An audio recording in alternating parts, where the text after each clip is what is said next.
Hi, I'm John Houck. Welcome to pdga Sports coverage of the biggest competitive event in disc golf history, the 2000 Discraft PDGA World Disc Golf Championships. For the first time ever this year, the professional and amateur divisions were combined at one site, Ann Arbor, Michigan. Joining me this year is Director of Special Projects for the Professional Disc Golf Association, Dan Roddick. John, it is the Professional Disc Golf Association, but within its ranks there are thousands of amateur members. And over the past decade, the AM Championship has grown from under 100 to over 400 players at this year's event. With the pros and amateurs together, we had 821 competitors this year, and they came from 9 countries. Over the next hour and a half, we'll show you what happened when the disc golf community came to 6 of Michigan's premier courses to compete for world titles and their share of over $100,000 in cash and prizes. The big questions this year: could Ron Russell repeat as champion? Would Ken Climo make a comeback to the top? Or could somebody else sneak in? Let's flash back to 1999 when Scott Stokely made this prediction for the Final Four.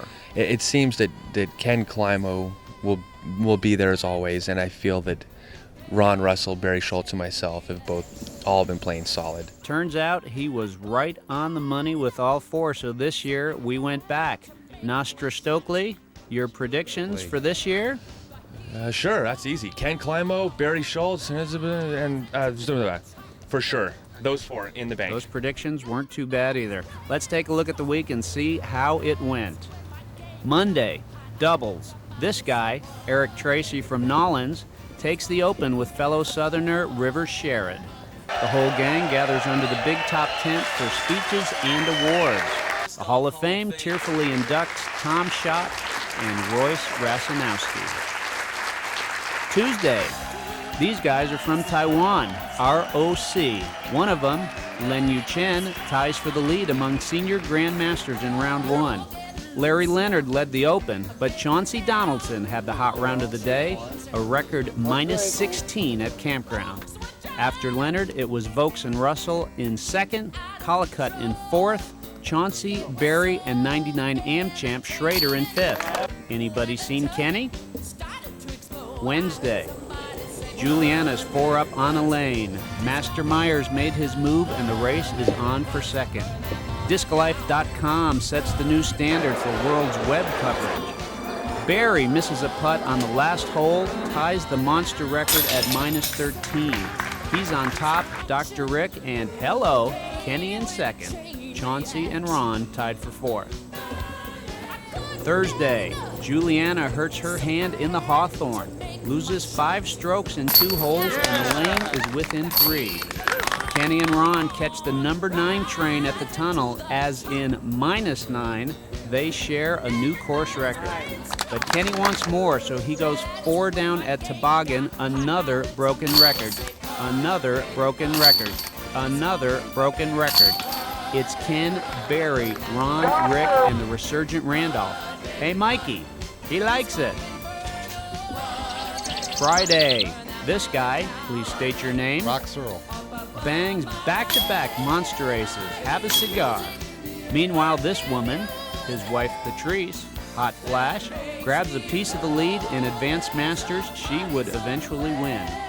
Tita takes over from Lori and her twin sister Caddy, while Sommerfeld, and the livin' is easy, goes 8 under at Original, and he's up by 6. Ron Russell goes right, then he goes left. An injured throwing hand takes the current champ out of contention. Kenny's head of the class at Cass with a 49, his 3rd record in a row. At the end of the day, it's Kenny, Barry, Mikey, Jesper, Rick, and Cam Todd.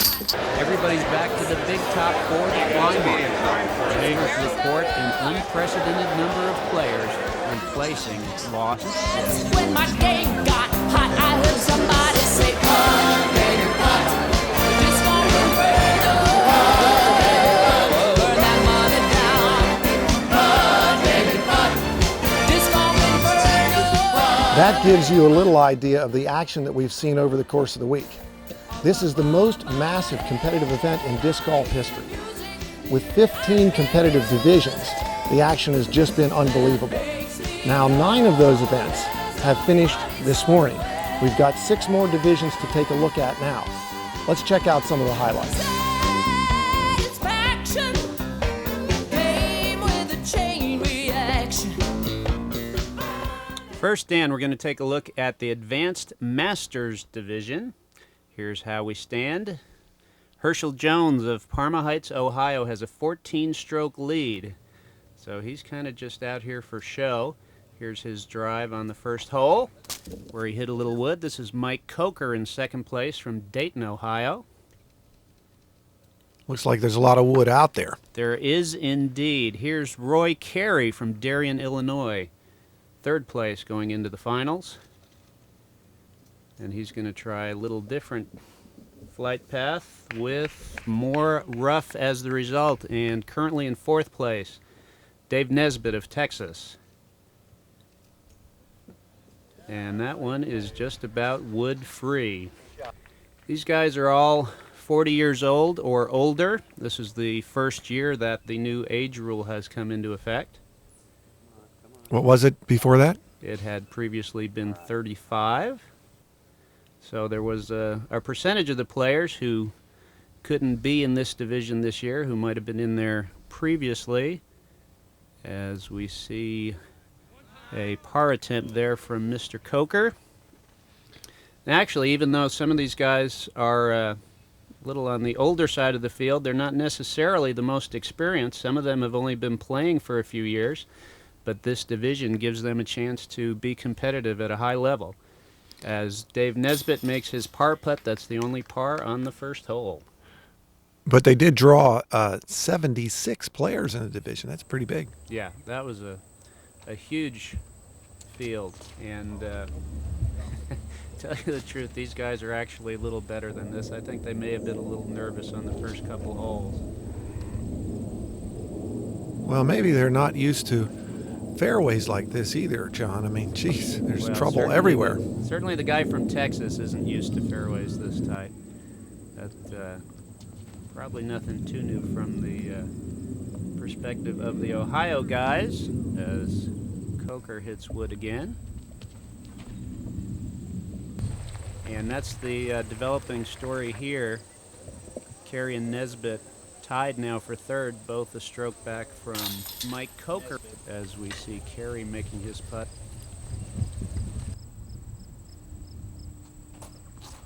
Again, one of the things you'll notice as we go through these finals is the way that the rough is cut. A lot of times both sides of the fairway has high rough, as Carey hits a tree early here on the 6th hole of the final. Trying to hold on to third place. And as we watch them wrap it up here, nice shot by Coker. And here's Carey. He's going to have a very long shot to try to save par, and he makes a nice shot of it. Oh, that is nice. As it turns out, not quite good enough, as Dave Nesbitt, despite hitting a tree here, is going to move up into third place. Carey finishes fourth, and Ohio finishes first and second. Herschel Jones and Mike Coker on top.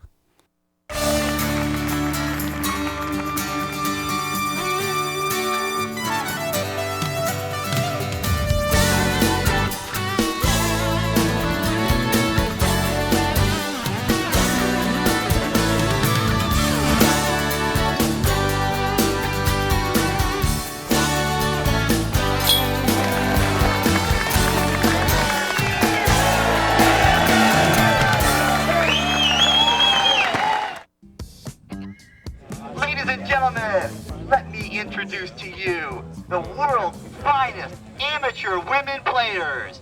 From Michigan, Jen Kent.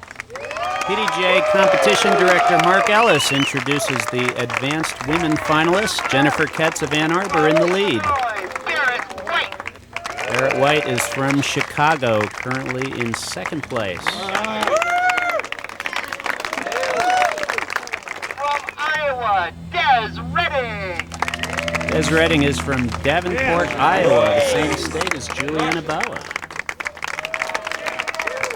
And from California, Leslie Harris. The reigning NorCal champion, Leslie Harris, is currently in 4th. She's from Grass Valley, and she's just 1 stroke behind Des Redding, and she is dead down the middle of the fairway.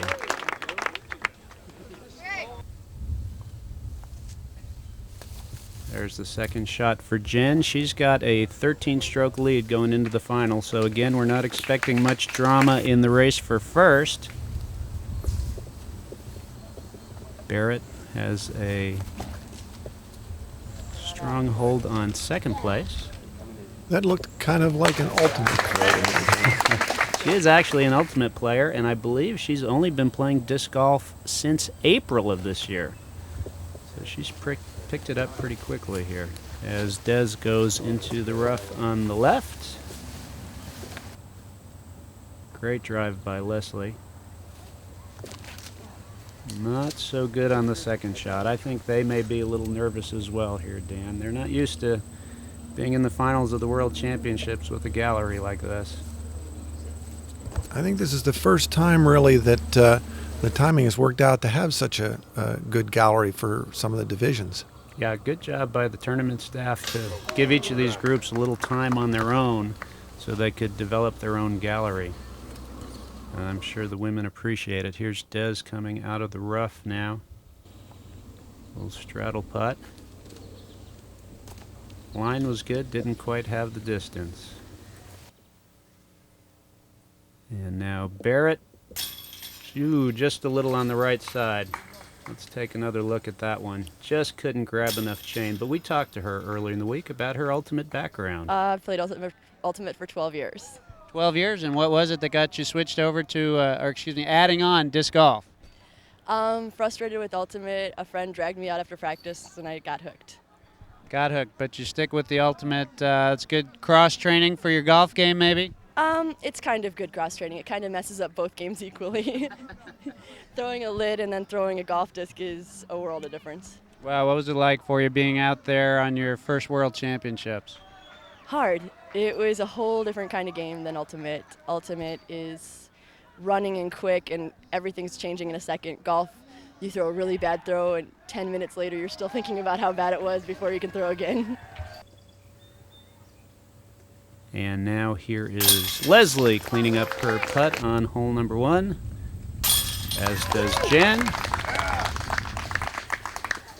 as does Des, and we'll move on to hole number 2.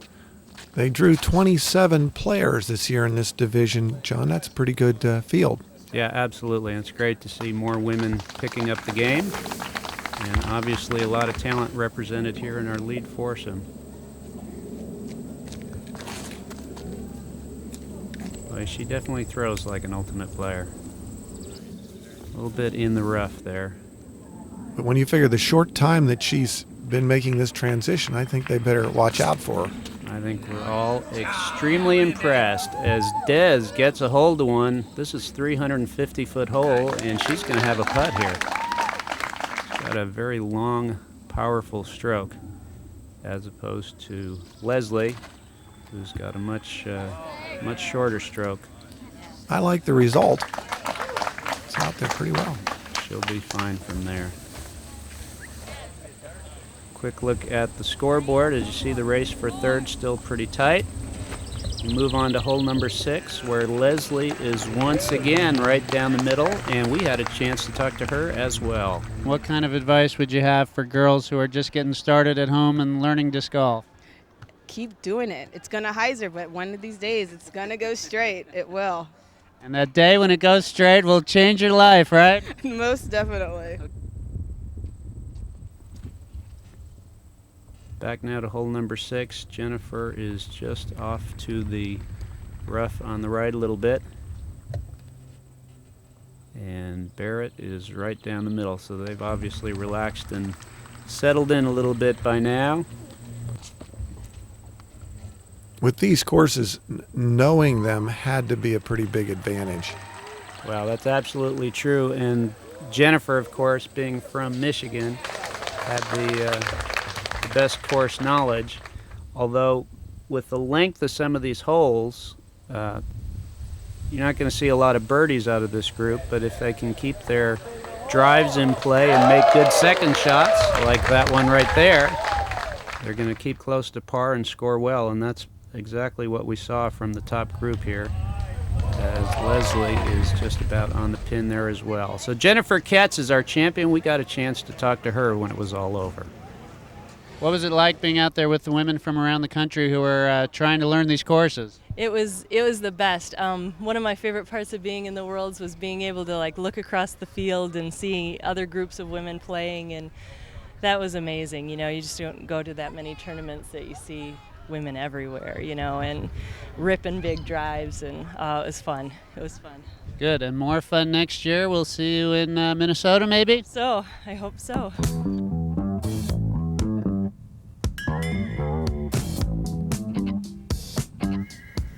Okay, John, get ready to see the future of disc golf. We're looking at the men's advanced AMs. Leading the field from Ohio, Mike Summerfeld. And we're going to see some action out of these guys. They are young, they've got big arms, and they want to try to reach this hole.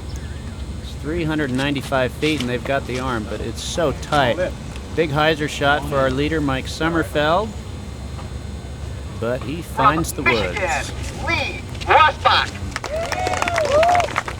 Lee Rosbach, Oak Park, Michigan. He's got a 2-stroke lead on third place right now.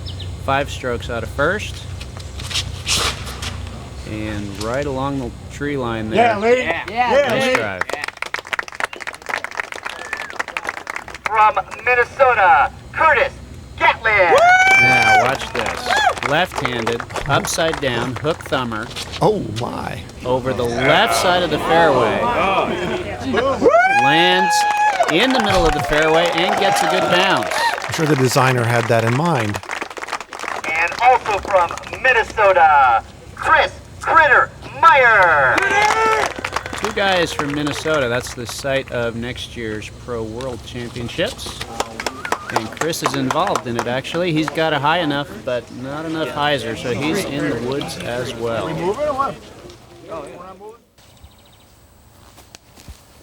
And he's actually away, so he'll be going first. These guys have a lot of talent, but I tell you, this hole is so hard to birdie. And if you go for it, bogey is definitely a possibility. Very tempting shot. Here's Mike. He's got that pro shirt thing going, the tiger look. Well, he's definitely going to be a professional. Actually, out of 263 players in this division, he's the only one who shot well enough to cash in the open division. So we'll be seeing him in the pro ranks real soon. And still in high school. Absolutely. 18 years old, still in high school. There's Curtis, who had the only birdie attempt on the hole. And as you see, he was a little off. All right, Lee. Good layup shot there for Lee to try to get his par. And Critter, good putt, just a little bit off. Just a little bit on the left side there. And here's Curtis for his par. Very good. So he's going to pick up a stroke on the first hole in the race for second place. As Lee misses his putt and takes a bogey again, just off on the left side. So second place, a stroke tighter there, and as we move on to the third hole, 480 feet, and look at Curtis. My goodness. Still throwing his upside down throw on a wide open hole. He can throw it farther that way apparently than he can with a more traditional throw. I can't believe he's been using that through the whole week. His arm must be falling off.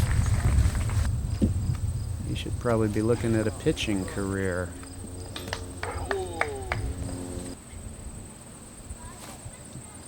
And there's another putt that just goes out for Rosbach, and as we get to the tee on 6, you can see that he and Gatlin are tied in the race for second place.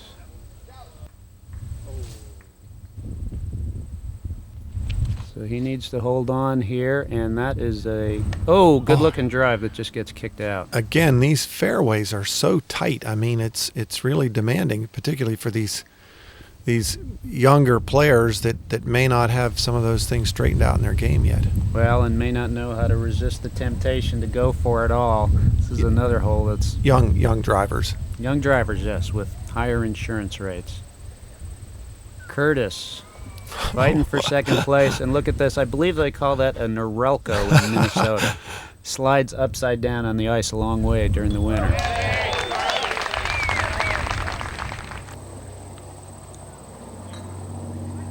And here's Mike, our leader, out of the rough. That's a nice touch there. Very strong round for him. Actually, 2 under par, and he is our champion. We talked to Mike Sommerfeld when it was all over. How does it feel to be the man? Feels good. I don't know. It's the first Worlds I ever played. I just came in and played strong, played solid, played par golf. Had you ever seen any of these courses before? Oh, yeah. I've played up here a few times in Michigan. I played for NVGO1 and Newfoundland. No fooling. I played up here. And how long have you been playing? About 3 years total. And was it tough for you out there? Was it a little nervous being in your first big Worlds? It was tough competition, yeah. It was pretty nerve-wracking in that final 9. And what do you think made the difference for you? Just playing smart, playing solid golf. And next year, perhaps we'll see you in the pro division in Minnesota? I'll be there for sure. Absolutely. Congratulations, champ. Thank you. The PDGA is your organization. With the help of players like you, the PDGA continues to expand the growth of disc golf, bringing you more courses, bigger events, and better payouts. In 2001, disc golf arrives at the World Games in Japan, a first step toward the Olympics. With your help, we can continue to build on our successes.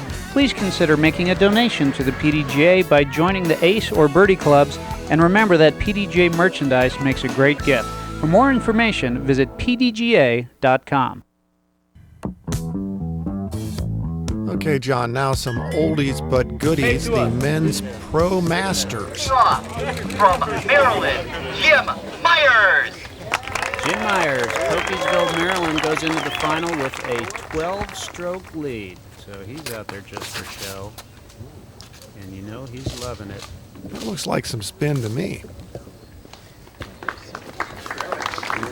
From California, Glenn Treemstra. But we have a very tight race for second place. Right now, Treemstra has 1 stroke on Kowalski and 2 on Vanderboss. So this will be the race to watch. Oh! Not a good start. A local favorite from Michigan, Javier Kowalski. Javier, of course, knows these courses very well. He's looking to show it right here on the first hole. Okay, Brian, that's good. Crowd's looking good. And from Tennessee, Bob Vanderboss. 1995 World Master Champion, Bob Vanderboss, Millersville, Tennessee. Different look here. He is a lefty, and he did not get that over. Darn righty hole. Somebody in the crowd say, darn righty hole. Again, you know, these guys, Dan, really got tempted by this hole. A very, very tough birdie, and if you go for it, the bogey is looking you right in the face, and Glenn's shot out of the woods, he's not real happy. I think that gallery plays into it somewhat. They want to show us something, they reach for it, and all at once they're looking to save the par. Oh, and Bob goes from one side of the fairway to another. Now, these guys are all good enough. They could par this hole anytime they want to, but they're taking some risks here. Well, not a bad save there for Jim Myers. Javier had the best drive out of the group.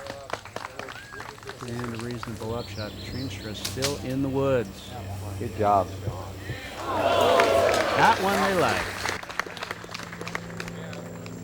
Third shot for Vanderboss. That's a nice touch. Well done. And Jim for his par. He has had such a solid week. Very few rounds where he actually shot the best round of the group, but he never left the top. Just very solid, consistent play the whole time. And lots of putts that look just like that. As gets the lone par on the first hole. That will tie him with Triemstra for second place. And Vanderboss 2 strokes back. Oh, boy, that's a nice drive. Very nice looking drive on the second hole, 350 feet. Definitely within range for these guys. One big tree in the middle of the fairway, and that's how a lefty gets there. Moving ahead, we can see now that the guys have separated themselves once again. 1 stroke from second to third, 1 stroke from third to fourth, and a nice long roller by Bob Vanderboss. Oh, that was sweet. You know, a lot of these courses didn't have too many roller opportunities this year. No, and even though they're, as this hole shows, fairly wide open, there's the rough is cut tight enough that if you want to put a roller in there, you need to keep it in the short grass the whole way, and that's a real challenge. Oh, Javier would have liked to have that one back. Solid putt by Glenn, and at the 6th tee, see how it stands. They're still 1 stroke apart as Jim Myers continues to enjoy his victory lap. We got it. Nice gap. Oh, I think he knows how to play this hole. And another roller from Bob. Just caught a little bit of wood up there. You know, this is the first year, Dan, as we mentioned before, with the age change to 40 this year for this division. We actually have a new trivia question. The only Master World Champion who didn't get a chance to defend his title. You got me. You got me. Who was it? Last year's champion, Jim Oates. Oh, that's right. Who is That's not right. 40 years old. He had to play in the Open division this year.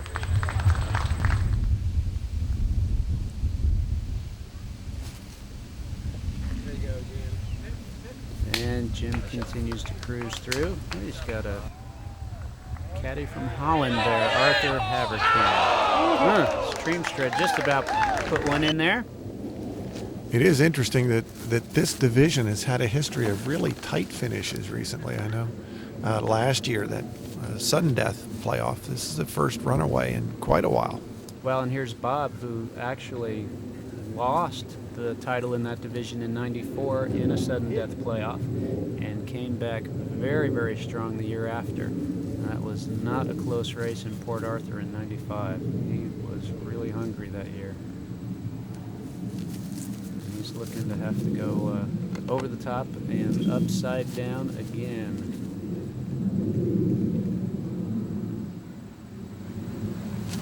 Something I'm sure he's used to doing back on his home courses in Tennessee. All right. Crowd appreciated that one very much, and here we go. Tied for second, Kowalski and Triemstra. Vanderboss 1 stroke back. This is actually, Dan, one of my favorite holes on this course. We're actually on the monster course here. Normally hole number 2, 250 feet, with several different options. You can see there's a little bit of a gap to the right, a little bit of a straight gap, and a couple of wide gaps on the left. And plays well for a lefty there, as Bob shows us. It seems like a lot of these holes have some tempting options that have really big risks associated with them. And Glenn takes a different route there, and he's close to the basket, but maybe in the rough. A lot of this rough, really thick.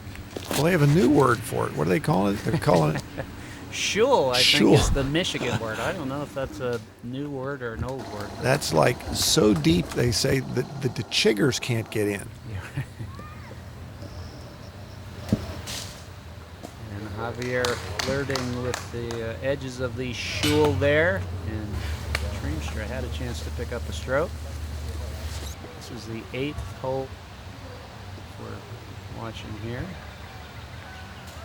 Mr. Myers with a birdie on that hole to increase his lead. Javier pars. And look what we got. 3-way tie for second place going into the last hole. Now the gap on this hole, as you can see, is on the right side of the fairway, so a good opportunity for a lefty to put one through there. But the basket comes way back to the left. So if you want to get to the hole, it's a lot easier for a righty to put one over the top. Believe it or not, that was a whip Fade X. back in. That one did not fade back for Myers. Does he make? Treenstra is a little low. Oh, and he may be near the OB there. Actually, OB creek bed down the middle of this fairway. That looks right. Working, working, working, working. And back. Oh, tasty. That's Javier will have an opportunity to take second place all by himself if we can cash in on that one. Jim Myers doesn't care. Treenstra did avoid OB. And got a nice kick. He'll have a tap in par. Jim's drive sailed way. He's in with the upside down approach. Just having fun. That's right. He's got enough space to work in. A little too much. Boy, Bob is way up there. I didn't realize he was so far off the line. Well, and if he puts this in, he could get second place by himself, but he's going to play it safe there. Javier now to take second place. All to himself. Oh! That would have been a nice one to have there. And Jim Myers looking to finish it up. It's home. It's official. New master champion. Like he's been holding that in for a while. He is a happy guy. Thanks, Bob. Great tournament for Jim No Spin Myers. Thanks, man. Appreciate it. Thanks, partner. Good job, good job, Javier gets his par.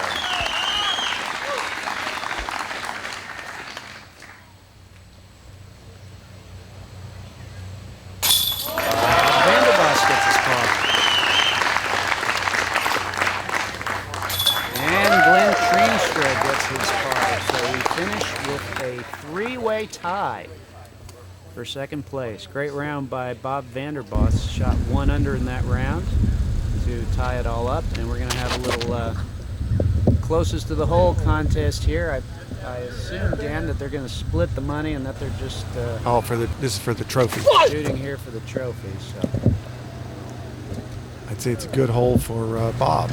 absolutely, little extracurricular here. Oh, looks like a good hole for Javier too. So As it should be. The local guy. with the CTP in place, that will do it for our Master Division. High fives around, and there it is. We had a chance to talk to our new champion, Jim Myers. Well, the game is mostly in the head, so I basically got my head farther together than before and just played smart on the difficult holes and grabbed the birdies where they're available. And now, Dan, the pro women, Mark Ellis. Tell us who they are. We have in this round the finest women golfers in the world.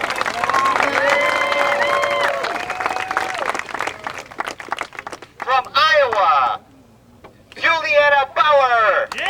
Juliana is from Indianola, Iowa. She is the two-time defending world champion. She goes into the final 9 with a 7-stroke lead on her closest pursuer, Elaine King. It's interesting that she is so smooth, but she's very quick, if you notice. That's how she gets that arm right along the right side of the fairway, and I think she's going to be in good shape. From Canada, Elaine King.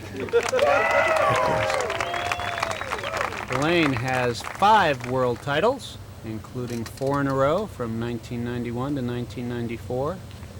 Still the record in her division. Ooh, and fairway. From California, Annie Krimmel. Annie is perennially in the top 5 at the World Championships. And a former world record holder in the women's division for the distance. And from Florida, Deb Renner.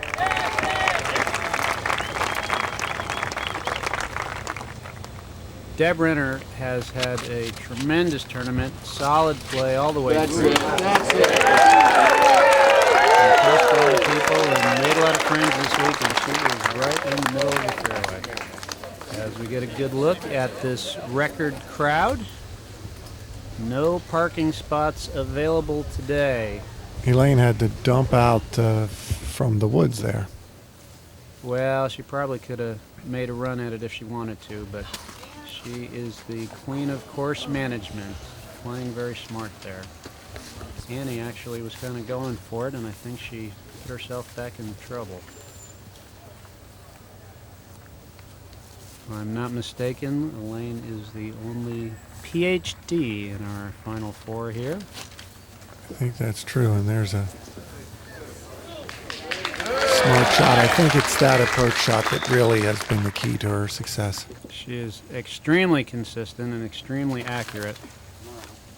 And these are the kind of courses that really will reward that kind of play. You can get in a lot of trouble taking risks. And a steady player is going to come out on top a lot of the times. Not to imply that Juliana is not steady or consistent, because she sure is, and she puts that one right up by the basket. When you're on the top of a contest like this one with the 6 courses over virtually the entire week, some good things are going on in your game. Annie has put herself back in the rough, and that's on the right side. She is back in the rough on the right side of the fairway. But she gave it a shot as Juliana consults with her caddy, Sean Sinclair from California. And here's Annie again. In the moderately deep rough. I don't know that that necessarily qualifies as shul. Oh, not quite. But a good run, and Annie will finish up with a 5 on the opening hole. Here's Deb from the edge of the rough. I like her approach to putting. She really looks like she's intending to make each time. And make she does. Juliana will have a drop in par. Elaine will have a drop in. And we move on to hole number 2. There are the scores going into the second hole. This hole is 350 feet, which is certainly in Juliana's range.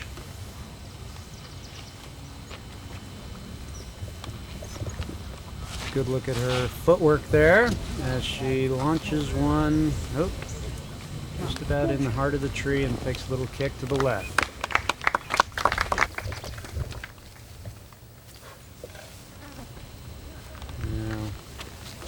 Deb, she is going to miss that tree. She's got a good pull, and if it comes back, and it does, she will be looking at a birdie attempt. There's Elaine with that shoulder scrunch that she does before she throws. Good power, but didn't quite get it up. I think she's looking a little tired from the week. It just, that's not the kind of snap you normally see from her. Well, it is a long week, and we have a beautiful gallery here watching the women, probably the biggest in their experience. Well, that was one of the benefits of having the pros and the AMs together, and the fact that the other divisions could get to watch this. And we talked to Elaine about that. I love talking to women who are new to the sport because I can completely relate. I remember back when I was a beginner, how it felt and how exciting it was and how intimidating it was to watch the top women players, and can just see myself in so many of the women that I met this weekend.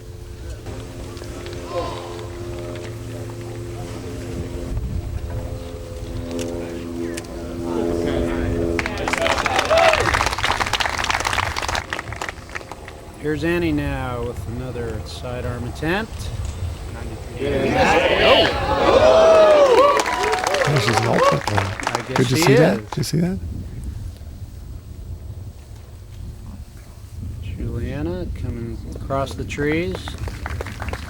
About the only tree trouble on the left side of this hole, and a birdie attempt now for Deb. Just a little left. Stay in front. Good efforts. And here she is now for her par. That is money.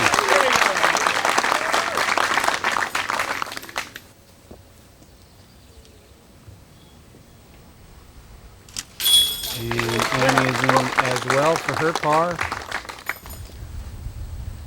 Annie has never won the World Championships, has she? I know she's been in the running, many of the last Well, few she's years. always near the top. Her best chance was in 1995 in Port Arthur, where she went into the last hole with the lead, and unfortunately her drive found a little water. But other than that, with the exception of Beth Tanner in 1996, I believe, this entire decade has been dominated by two women, Elaine King and Juliana Bauer, and Juliana is long and straight. This is a 480-foot hole. Not really within anybody's range to birdie this hole. So just looking to scrunch and then put one down the middle, take your par. Oh. A little bit of a pull there. Came back, she's going to be okay. Now Annie certainly has the ability to put it out there. Yeah. Carry, and just on the edge of the rough to the left. Look at our leaders coming down. Really interesting, again, the different styles of play and the different strengths that we see here. Juliana, of course, has the big arm. As does Annie to an extent. Elaine, although she can put it out there, I think her hallmark is consistency, and we've seen a lot of consistency out of Deb this weekend. And there's another example. That's really what makes the game interesting. There's so many different ways to get it done, and the strategies are so obvious to the viewer too.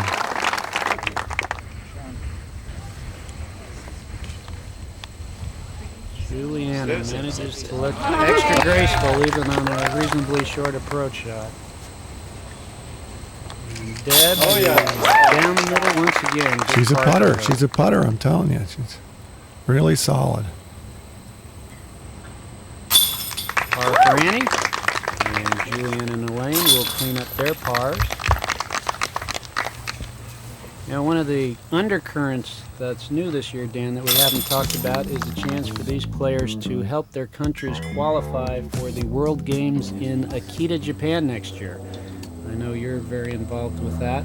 What's actually involved here in getting these women to Japan?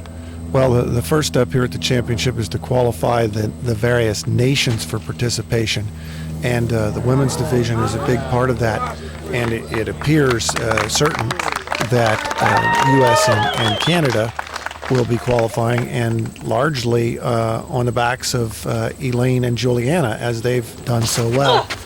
And in turn, each of them are leading candidates to actually be the women representing those countries in Akita.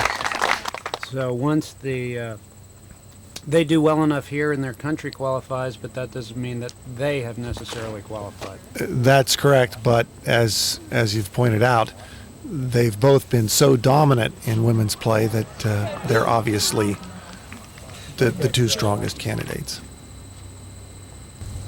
So this is a very important stepping stone in the history of disc golf. For disc golf and actually Ultimate to be a part of the World Games, which is pretty much one step below the Olympics. Right. Especially just recently, the Olympic Committee and the World Games pointed out how closely they're going to be cooperating in the future. So it is a great opportunity for us. So it could be that disc golf and/or ultimate, a demonstration sport in the Olympics, and that's the kind of demonstration we'd like to see. Beautiful long putt from Juliana. Let's take another look at that one. Look at the form, the line, the pace, the accuracy, and a nice birdie there for Juliana. And Deb saves her par. What were we thinking were the strengths of Juliana's game? Well, you know, anytime somebody drives that well, it's easy to overlook their putting game, but she absolutely is a rock-solid putter. Now to hole number 5. As you can see, 290 feet. It's actually hole number 6 off the original course, over a valley. That graphic, yeah, doesn't show the real problem there. The elevation drop and gain is really a critical part of this hole. Yeah, there's really not much difference between the tee and the basket, but it's a big valley to carry, and if you're not long enough, you've got a lot of uphill to negotiate. But more so than that, this is a very tight gap that they're trying to hit, and significant rough on each side. Oh my. Come on, work. After a couple of drives. Well, Annie got a nice kick back to the middle. That was not turning over for her, but Elaine was good job on the left side of the fairway, as was Annie. Up the hill, and ooh, she made a run at it. That was nice. She's a little deep. Similar shot here for Elaine.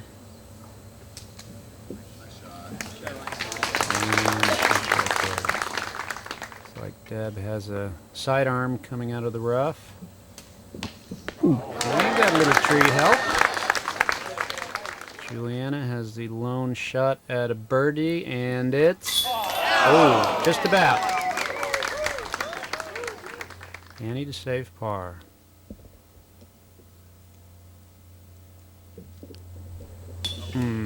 Not quite. So Annie will take a bogey, and Elaine actually took a bogey. And that's where we stand as we go into hole number 6. 450 feet, a very hard right to left turn. Rough on each side of the fairway. Oh, yeah. Juliana's pulled that far, but a little offline. I think that'll be all right out there. I think she's going to. Oh, look at this.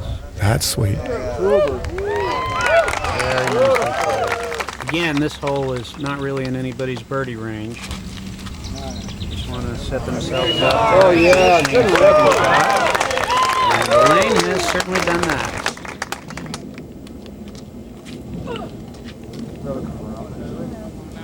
And Annie's coming back.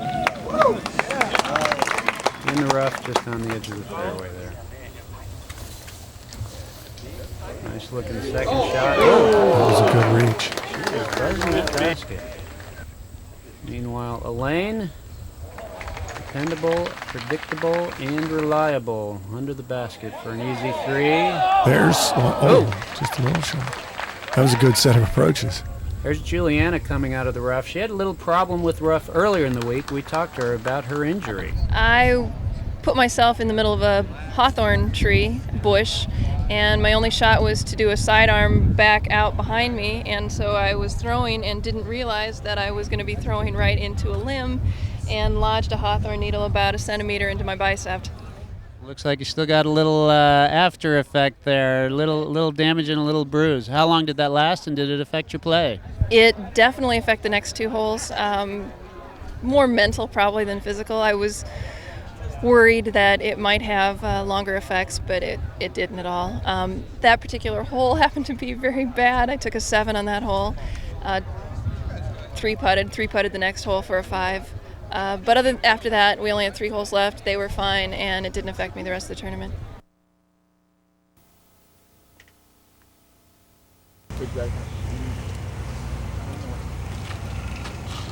On now to hole number 7. Can't see the basket. It's tucked way back to the right there, but if you can see the hill out there, oh yeah, a small opening in the trees about even with that hill. Can they reach that gap, you think, enough to actually go down in from the tee?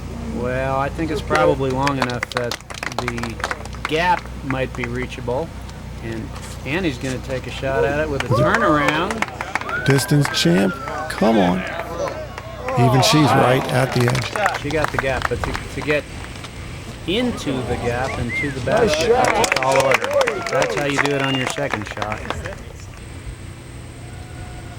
Deb set herself up to where she's got a pretty good look at it. Juliana looking straight ahead at the basket. And she puts herself right there. And there are our scores as we head into the 8th hole of our final. 250 feet. With options right, straight, left, and wide left. And Juliana goes for a wider shot, but hits tree and kicks her out. Same line for Elaine. With a little better success. Deb takes it up the middle, a little bit of turn. She's gonna like that. And inside. Well, that's not the right angle for the inside route. Tough one for Annie there. We move on to hole number 9, the last hole, 400 feet. So Juliana might have a shot at that. You see a big S-curve. If you want to go for it on your drive, it's got to go way left to right and then come back. Oh, that looks like it's a candidate. Come on, work. Wow, that's perfect. In fact, Dan, I think we saw a birdie on this hole in the last hole of the mixed pairs. As we watched Deb. She pulled it a little bit, but she had a great week, and we talked to Deb about her experiences in Florida. Yeah, we have Sarasota Sky Pilots. We have over 350 members, and the club is great. It's mostly amateurs volunteering their time, pros volunteering their time, and just making the club work. We're local, but we have a lot of people throughout the state of Florida. We help other clubs. We now have a fabulous Florida tour going on. It's killer in Florida. So I don't travel that much. Some people might not know me, but I'm in Florida. And I'd love for you to come down and see me.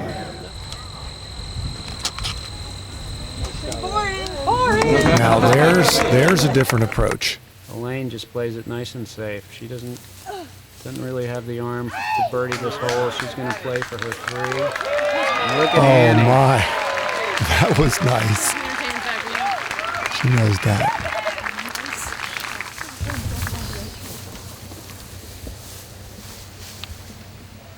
Juliana to finish the week. Is that bird? Come on. Oh, wow. Well, that would have been a nice way to finish, but might as well make it last a little longer.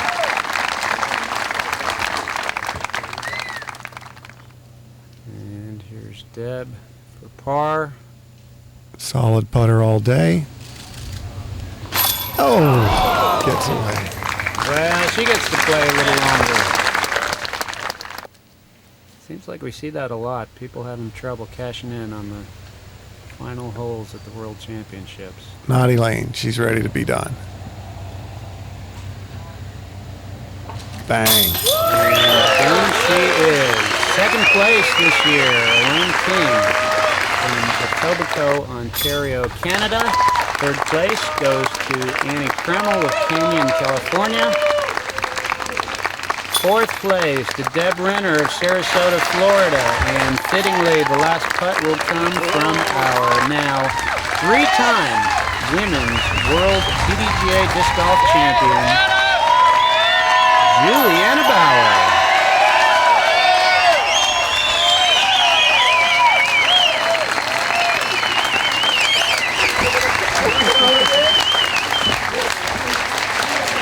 What a great week for Juliana.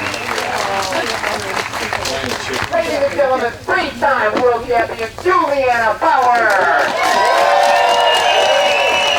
Well, there's going to be a lot of hugging and handshaking for the next several moments. Everyone wants to congratulate our champion. There's Mark Ellis, the PDJ competition director, whose voice we've heard this afternoon. And looks like Juliana's even going to do some interviews. Relieved. Did you expect this kind of reception when you first got here last week? No, the crowd has been incredible. And we managed to interview her ourselves later on. And here she is, Juliana the champ. Very good. Now you and Elaine had been going back and forth in tournaments the last month or so. What was the difference this week? The courses maybe favored me a little bit, like the toboggan course, a little bit longer. I don't know. We have been close lately, and it's been nerve-wracking. Everybody else is saying how excited it is. You know, I personally would rather not have the excitement, but it's just been a great competition between the two of us, and I just happened to come out on top this time. Well, a little on the modest side there. What do we have to look forward to in the next few months? I'm gonna stay on tour a while, and I guess my next big event is the U.S. Open. Oh, down in Charlotte. Yes. Very good. Well, another great championships. Congratulations. Way to go. Thank you very much. Hi, this is Jim Kenner, president of Discraft, title sponsor of the 2000 PDJ World Disc Golf Championships. I'd like to take this opportunity to thank the PDJ, Team Michigan, and the many volunteers who helped make this exciting event possible. At Discraft, we have a full selection of golf discs, including the Elite XL, the current world distance record holder, thrown by Scott Stokely, 693 feet. And we've just released the Elite XS, which Scott says he's going to break the 700-foot barrier with. Discraft, the world's finest golf discs. And now, John, the highlight, perhaps, the Pro Open. There are the standings as we head into the final 9 holes, and to introduce our players will be the PDJ administrator, Brian Henniger. Introducing first of all in 4th place at minus 44 under, a previous World Master and World Grandmaster champion at the youthful age of 51, playing in the Pro Open final from Bowling Green, Kentucky, the amazing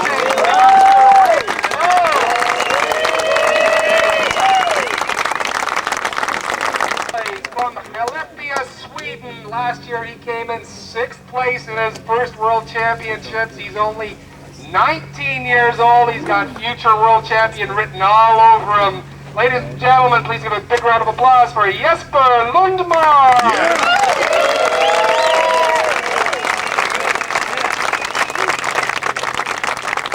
In 2nd place, one of the game's classiest acts from Sheboygan, Wisconsin, this year's Masters Cup champion. He's won many Super Tours the last 2-3 years. Big round of applause from Sheboygan, Barry Schultz.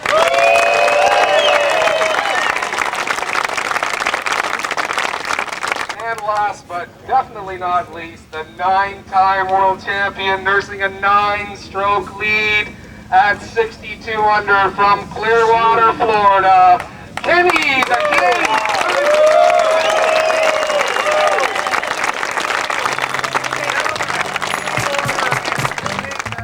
Okay, so we're ready to go. Here's another look at hole number 1. Again, at 395 feet, these guys have the power to reach the hole, but it is almost impossible to birdie. Can they really power it through down at tree level, or do they have to? They have to be up above it. No. I would think maybe a lefty might have a chance of going through at tree level and letting something S back, but just brutal for a righty. At the same time, these guys aren't about to put a 250-foot drive out there and play for the easy par. But, as we've seen before, they go for it and they miss the fairway. It can be a lot of trouble. And here is Jesper Lundmark, and there is the first kiss of the disc that we'll be seeing all afternoon. If he can hold on to 3rd place, that will be the highest finish ever by a non-North American player. And coincidentally, the best finish previous was 4th place by Svante Eriksson, who's from the same hometown, Skellefteå in Sweden. And the amazing Dr. Rick at 51. We used to play even, John. That's really discouraging. Well, you know, this year he qualified to play in the Master Division and he qualified to play in the Grandmaster Division, even with the age going up, but he stayed in the Open and he has had a tremendous week.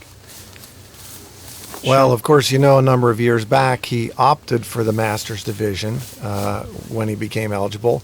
Played such great golf that he actually would have won the Open. Right, that year he won in Cincinnati, maybe? Yes. Got one right. All right, Barry, putting the knee on a towel, which, by the way, you can do in disc golf. You're out of there when ball golf.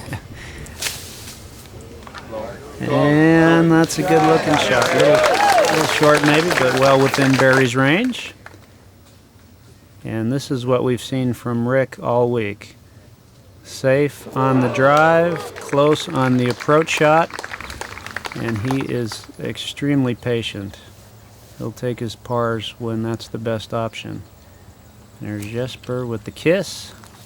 Every shot, John? I think pretty much every shot. Decent shot for him. Ken actually had a real nice drive. He's out in the middle. Let's say in the 60 to 70 foot range.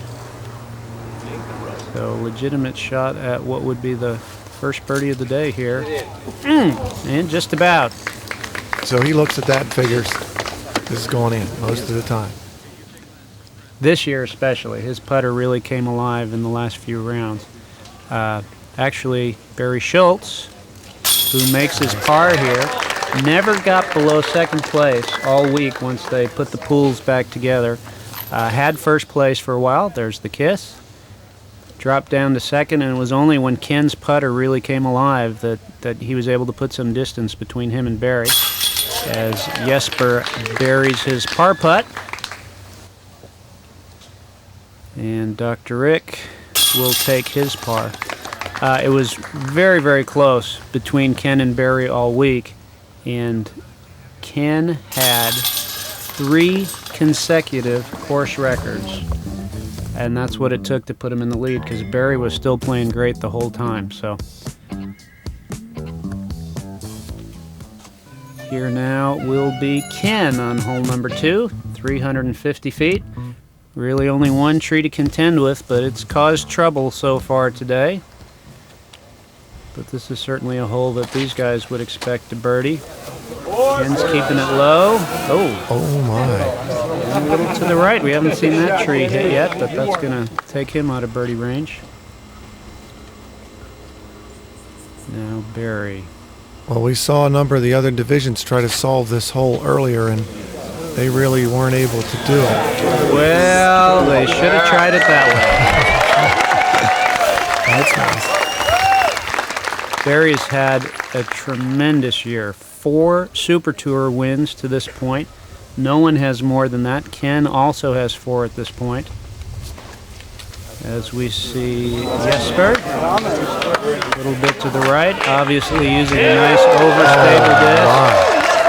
And he's even closer than Barry. Take another look. He sends it out to the right just about flat, but his overstable disc just fades right onto. They made it look pretty easy, actually. Yes, indeed. And Dr. Rick, while he doesn't have the yeah, he's got to be down gun on power. A little tighter line. Pretty much straight at it. Actually kind of went under the basket, but he's definitely in his range there. He wasn't giving up too much there. So Ken is actually the only one who will be laying up, although he gives it a little run.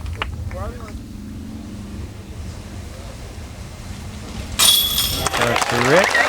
That's got to be Rick's story there. I mean, a little bit off of the drive length, but still well within his range. I'm sure he makes up a lot of strokes with solid putting, but I think course management more than anything else, which is something that you really needed this year, especially compared to last year at Chilai, when the fairways were more open. Players get punished a lot more at these courses here. Look at that gallery, John. Really packing in for this final. So here we go to the third tee now. This is original hole number 4, 480 feet. And for the first time today, we're going to see players who actually will have a shot at reaching this hole and making a birdie. We saw Barry last year get to a 911-foot hole in 2 shots. And he's got tremendous distance on that, but a little offline. Here we take another look. Barry's got a big hop in his step. He gets going pretty early, long reach back, keeps it nice and low, real strong right through there, just right through the chest with a lot of power. Keeps his upper body down low on top of the disc, and it doesn't get much better than that. Although I think if anybody here has a little more arm, it's going to be this guy. He's so smooth. Yeah, he's fallen off a little bit too, but he had great distance on that. He stays a little lower throughout his swing, but look at the backswing. Way back, elbow bent, big bend at the waist, and all that power coming right through the swing. You think Rick's got it to reach this? Rick, hello. Rick doing his best Gerald Ford imitation there. Picking off the spectator. Take a look at this. I think he meant to go that way, but maybe a little higher and more angle. And by the time this poor woman, the guy in front of her, goes down. Now, he is a physician. You don't think, well, no probably Somebody in the gallery actually said, don't worry, he's a doctor. But watch, the guy in front goes down, and this poor woman has nowhere to go and no time to react. Oof. Fortunately, he doesn't throw as hard as the other guys, I guess. But she was fine, of course. A short-lived souvenir of her world's trip. Wow. Thank you.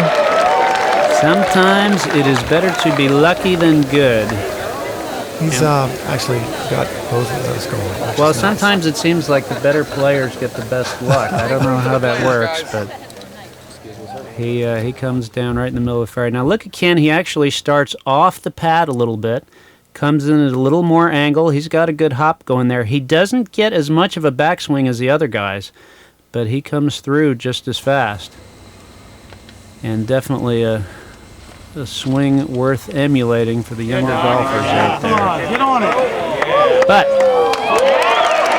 that'll play. Do you see how simple that motion is? I mean, there's just nothing going on in that. It's just a pure pull. Rick has by far the most compact swing out of all of them, and that may not give him the distance, but he sure has the accuracy. So Ken will look to lay up again for a par. Barry just a little bit out of putting range here, so he's going to play it safe. There's the kiss, and Jesper. Oh! Almost got himself a birdie on a 480-foot hole. So we will clean up pars around the horn here. Barry, Jesper, and Dr. Rick. Now to hole number 4.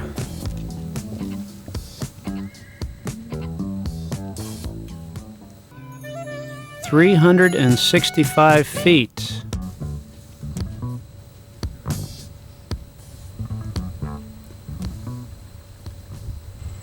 And Barry up first. This should be in Barry's range, shouldn't it? Catches a little bit of tree.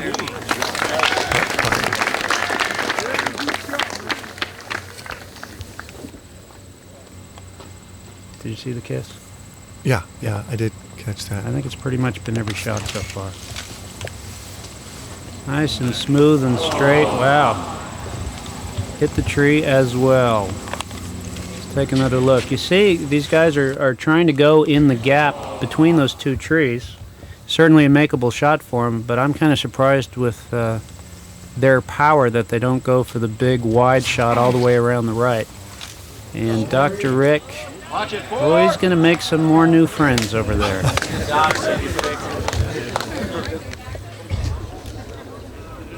Well, a lot of the gallery will get to meet Dr. Rick up close today, and here's Ken, and that tree apparently has the disc magnet working as it takes another victim.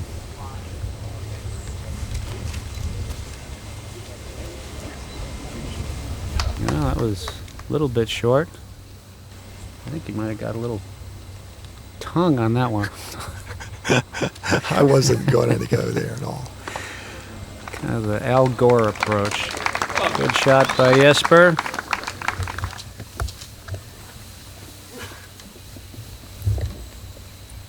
Dr. Rick from the cheap seats. Oh, gave it a shot. He does, doesn't he? That was an approach shot.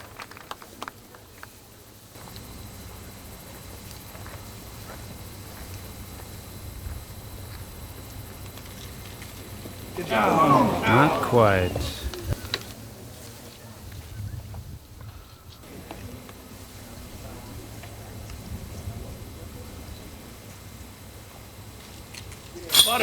That's how he got to be the 9-time champion. Well, especially this week, it just seemed like every time he had an opportunity to can a critical putt of that length, or even twice that long, he collected. Yeah, when he had that course record round at Toboggan, he just about couldn't miss. Didn't really matter the length. He was just really in the zone. As Dr. Rick takes his par. This guy with the basket on behind him, I hope they're not putting at him by mistake. Oh! Jesper will take a bogey, and that will bring Dr. Rick to within one stroke of third place now. Okay, we'll see how Jesper does with a little bit of heat here. Could turn out to be a costly one for him. Next hole is original hole number 6. Up here to the left. There's a look at the scores as we move on to the next hole. Original hole number 6, 290 feet. This is the one across the valley. Well, they've all got the power here now, but still it's such a narrow gap up right at the hole. Little turnover. Into the side of the hill and skips up. That is a makeable putt for sure. You know, that's really one of the things that's typical about these courses here at Hudson Mills in particular. Oh, as Rick gets a bad kick. A lot of holes that are cut through the woods where you're forced to throw a right curve or a left curve and not a lot of margin for error. You really had to have all those shots in your bag to do well. And Ken shows us that he has that one. Well, did you notice he went straight at it? And the other two threw roll curves more like this shot. That needs to turn over, but it doesn't. He has the power. But Ken really went straight at it. I mean, there was no roll curve out there, and to a certain extent he was able to minimize some of his risk that way, I think. But it took a lot of power. All right, Dr. Rick. Now, is this properly called shul here that he's in? Or I think that's on the edge of the shul. Okay. We might need to get a clarification on that one. But anyway, he's looking. I mean, he is visible. Watch him check his angle there. He doesn't need a lot of speed on this one. And the gallery is happy with the result. Jesper just about in this bush, and I don't think he can actually see the basket from where he is.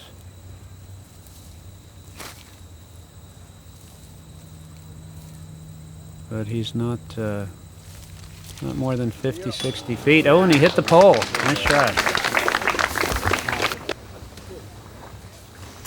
A routine shot on a hole that's been a nightmare for a lot of people through this week.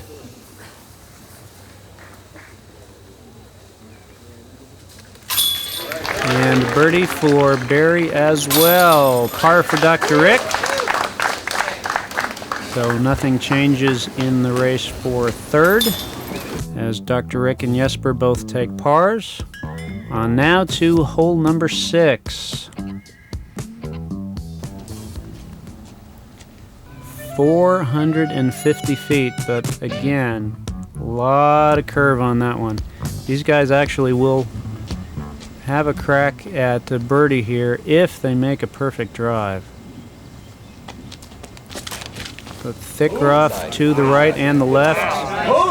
Barry goes tight on the left side, tight on the right side, and winds up with a putt. Yeah, that was so low. I mean, you really had to penetrate through there. Can't do much better than that. And I'm going to guess Dr. Rick's not even going to think about a birdie on this one. Well, if he wants to hang with the young Swede, he better be thinking birdie, because I think that's what Jesper's going to be thinking. No doubt about that.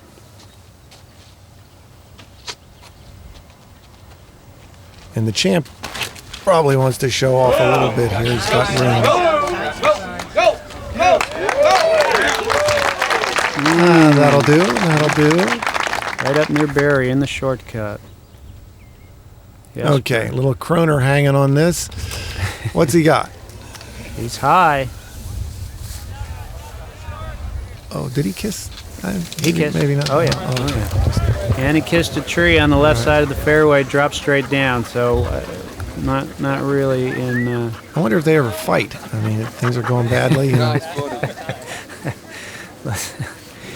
I'm sure he gets along with his discs very well.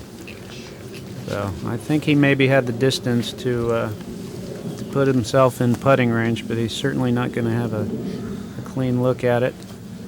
Well, this would sure make it interesting for Rick. No. He's playing for par. Now Jesper, he's got a bush in front of him. He tries to go over it and does. Nice job. Lays it right up.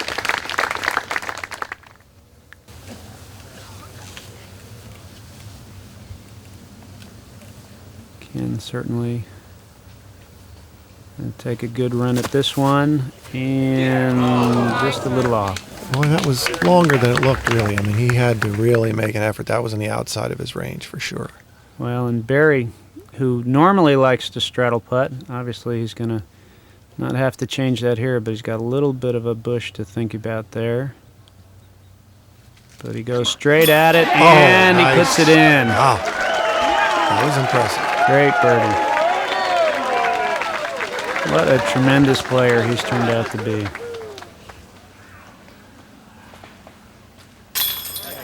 Very nice. Well, the crowd's getting a bit of a show here now, and they've got this third place race to look at too. That we do. So the lone birdie for Barry will put him at 56 under par.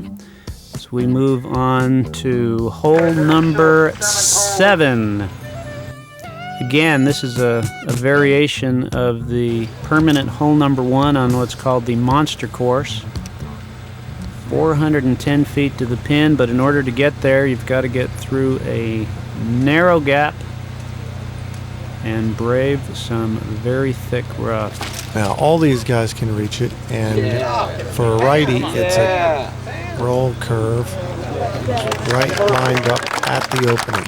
Now, great job by our camera crew. You can see that Barry's going to have a good look at it. What do you think, Kenny? Going actually into the gap? Wow. Well, I guess maybe he's trying to lay up right outside. On a short way. Ooh, he's a little long. Oh, that was interesting.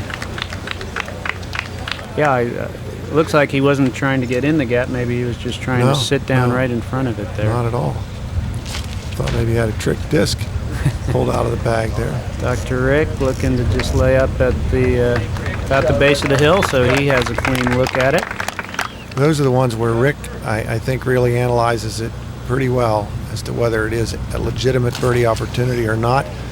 Jesper's thinking, let's go in there. Wow. When you've got that kind of arm, it's hard to want to lay up on these holes. And what a beautiful day here. You know, Dan, we really haven't talked much about the parks here, which are just incredible. Hudson Mills Park, over 1,500 acres in this park. And as big as that is, I'm sure there are very few cities that have parks that big. Well, they've really been great to us this week, and the permanent courses here have become extremely popular, and you can see why. Well, and we're hoping we'll get another one at Kensington. Kensington, Dan, over 4,000 acres. Most places would have turned it into a small town, but it is just incredible facilities that we've enjoyed all week. So, nobody able to get home yet. Jesper will move a little deadwood. There's you know what? And he's looking like he may have a little shot at a birdie here. Wow. That was that's threading the needle for sure. You know, that was pretty risky. Absolutely. But he's not looking to do any laying up.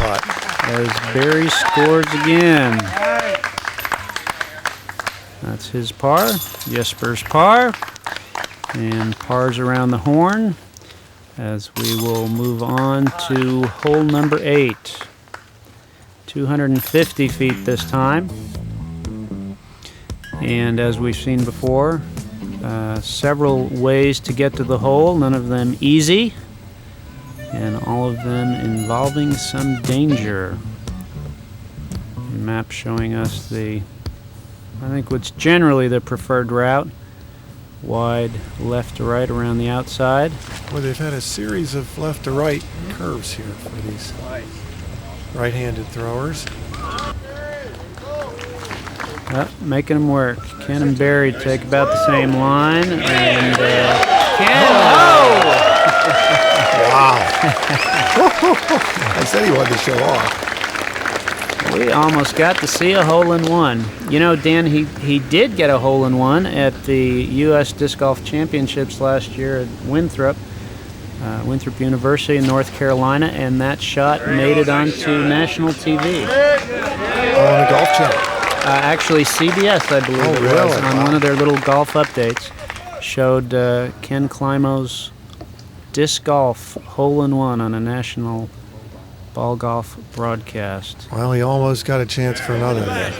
Jesper takes the more direct approach, and he's going to like that. You can see these greens are not very big and not very forgiving. Thick rough pretty much on all sides here. Dr. Rick could sure stand. Rick could use that. And he gets it. Got it. It's feeling good.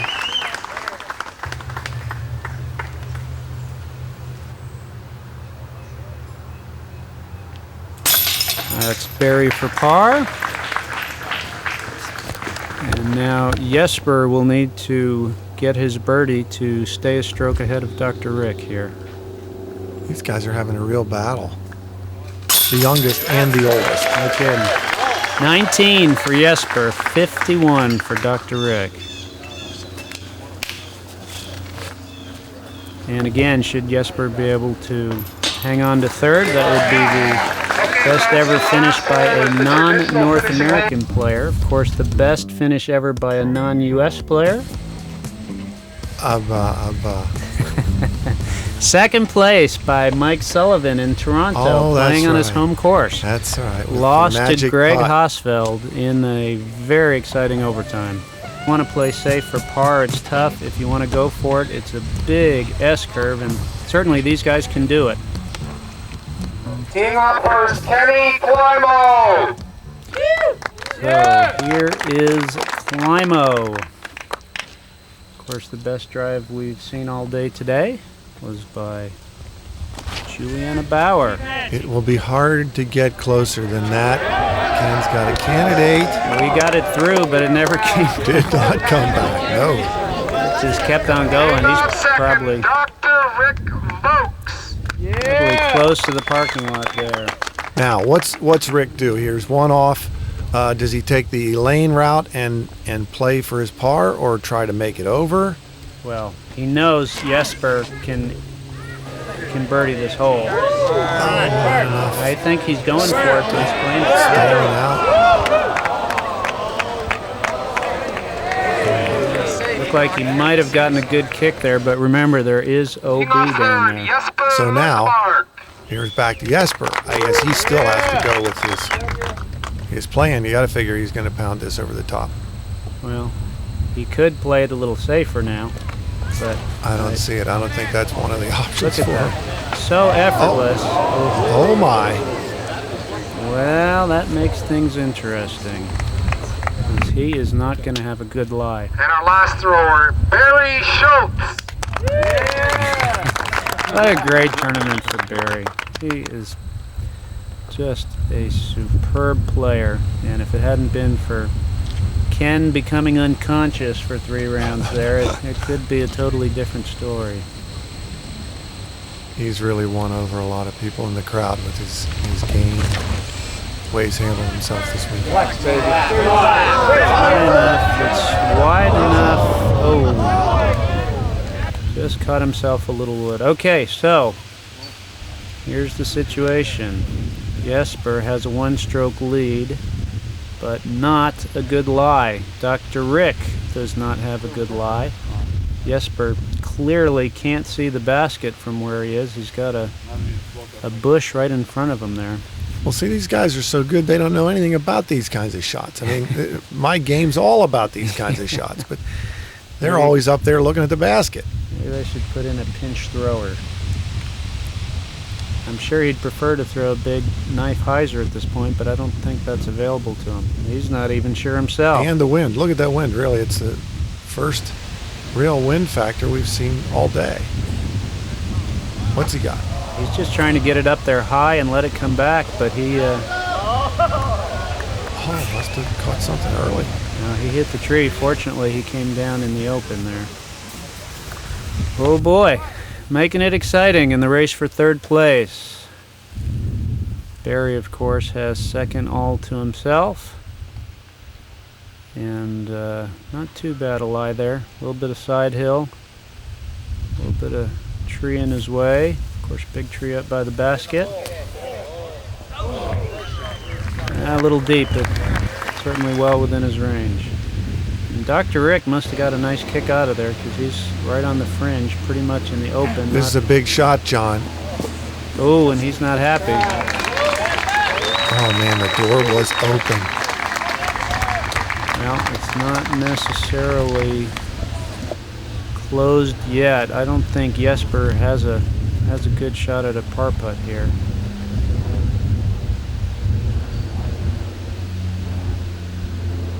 He's just going to play it safe. So he's looking pretty good for his 4. If Dr. Rick has any kind of shot of a 3, he could still tie Jesper. Meanwhile, Kenny doesn't really, he wasn't really in range to go for it, but he gave it a run anyway. He's there. He's at the party. Dr. Rick's last chance to tie.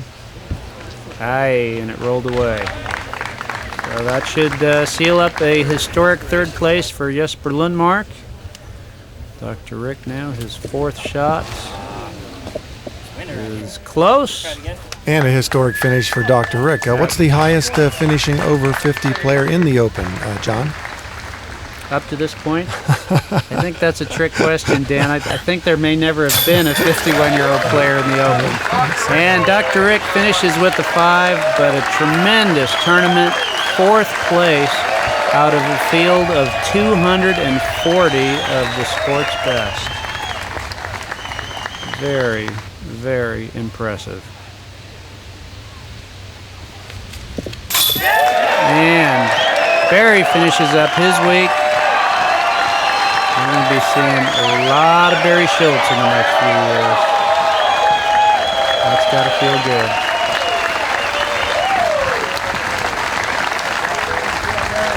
And one single believers, that's for sure. There's Jesper with his 4. What a great tournament. 19 years old from Skellefteå, Sweden. The highest finish ever by a player outside of North America. Third place goes to Jesper Lundberg. And Mr. Henniger confirms the best ever finish by a player from outside of North America.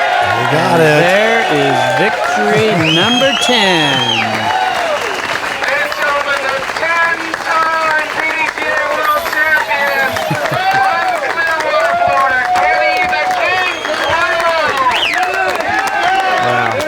What an incredible dominance of this sport. And he got pushed so hard this year. He really had to play great to get this one. So look at all the cameras this year.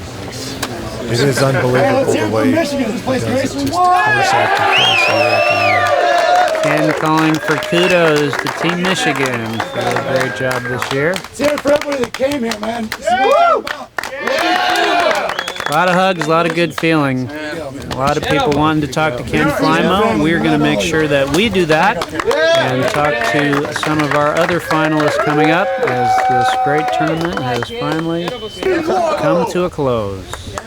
How's it feel to be 10 times world champion? Well, one better than 9, I guess. Yeah. Second 2000s, Kenny? Oh, see if we can get that streak going again. All right, 3. Please. Colorado. Got my boy Johnny McRae. I like you already. Let the signing begin. I'm sure his wrist will get a good workout from here on out, even though the tournament's over. There's the final scoreboard. Let's talk to some of our finalists. The 6 courses that we played this year, which one was your favorite? It was the monster course. Really? What did you like about the monster? Long holes. You just like to be able to throw far, is that it? Yeah. So you did a great job this year, 3rd place. How do you feel? I feel very happy. And what do you look forward to for next year? Maybe Japan and maybe the tournament here next year in Minnesota, the Worlds. Had a good battle going there for a while. Got over to toboggan, and Kenny's putter came alive from 40 and beyond. What were you thinking then? Wow. It was just unfair. He was hitting everything that he possibly could.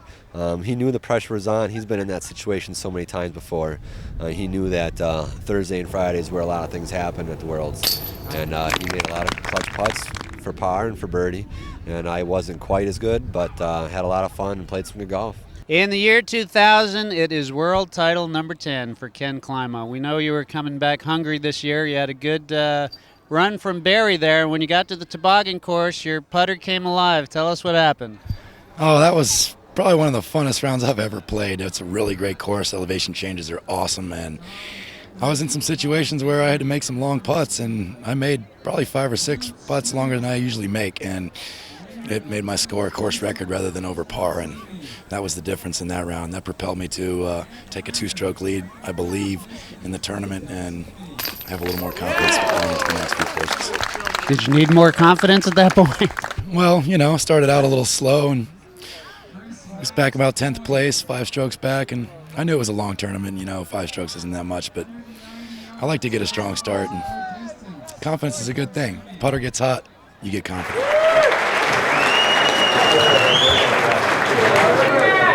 And that's the mini and the stand and the banner for you. We'll at least get 2 of you guys up here.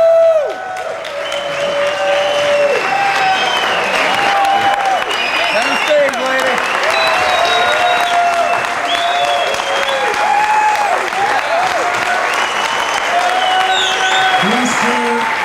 Jesper fly home the long way, having won $3,382.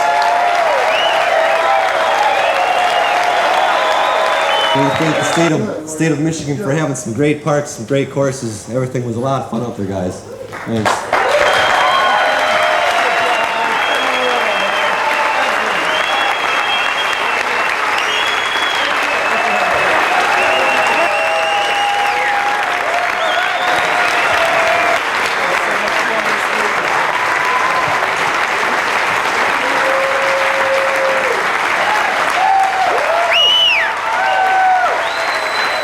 Kent, we had a great week here in Ann Arbor. We had a couple days of rain to start out, but the weather cleared up for us and stayed that way till the end. These parks were unbelievable. We had tremendous support from Discraft and our other sponsors. The PDGA and Team Michigan did a great job putting this event together. It really was an impressive concerted effort, and the result was something that's historic. To have the chance to have the AMs and the pros together in these great courses, it was something special. We may never see anything like it again. Don't forget, some of our players will be moving on to the World Games in Akita, Japan next year, but we'll see you at the 2001 PDGA World Championships in Minnesota. He's Dan Roddick. And that makes him John Houck. And we'll see you next year in Minnesota.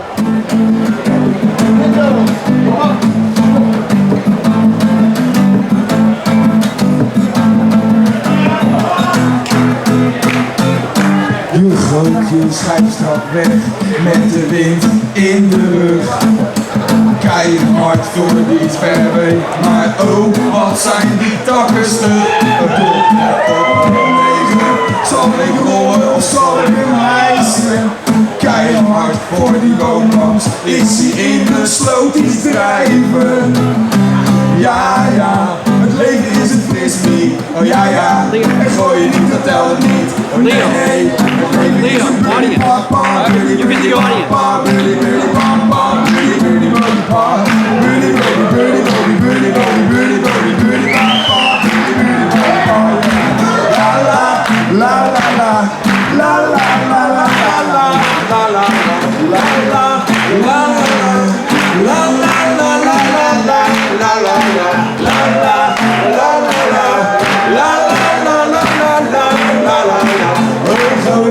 niet zo slecht als Ken Climo.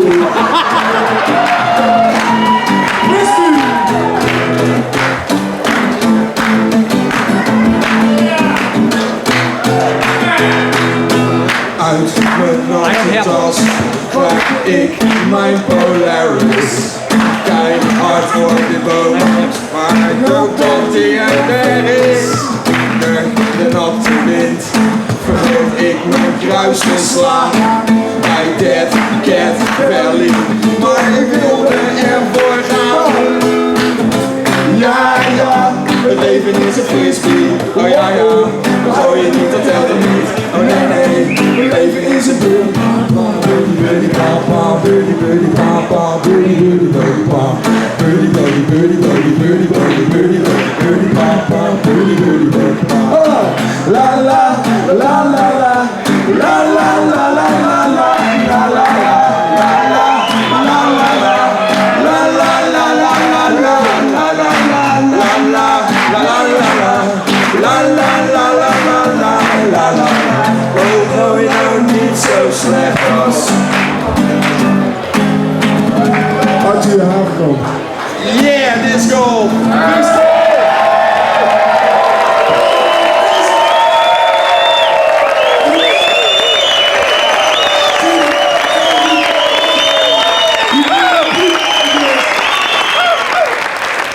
Just celebrating World's 2000 Disc Golf Championships this year. Are you a player? I was going to play, but it was either a choice between playing or doing this. This seems like, I think you made the right choice. I think so. Everybody else was good putt, good putt. It's only a rib cage. It's only a rib cage. Thank you. Thank you, sir. And where are you from? Milwaukee, Wisconsin. Here rooting for Barry Schultz today. Okay. Really wish him a lot of luck. Where is he? Go ahead. Let's hear it for. Give me the Barry Schultz cheer. The Barry Schultz cheer. Yeah, you know what it is. Go Bear! Turning started to explode. I heard somebody say, "One